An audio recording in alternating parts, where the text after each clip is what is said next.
Now, with the right branding, you can charge up to 10 times more. Now, it is that people are able to pay more if they care about what you're offering.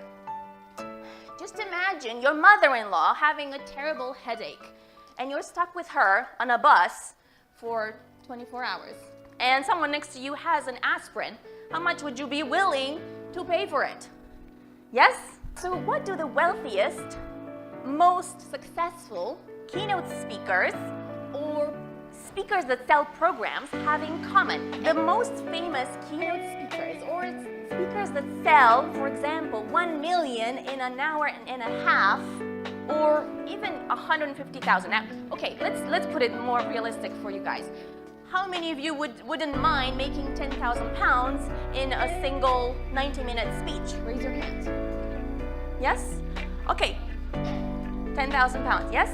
Now, you can make a lot more than that, but let's just make it realistic. So, what do the wealthiest people have in common is a strong personal brand. On top of that, they are authors, right? So what they do is they leverage the fact that they are authors, and that enhances their brand. That, in a way, puts them on the map. And that's exactly what I can do for you. I can put you on a map. If someone was to look for you right now, would they find you? Yes?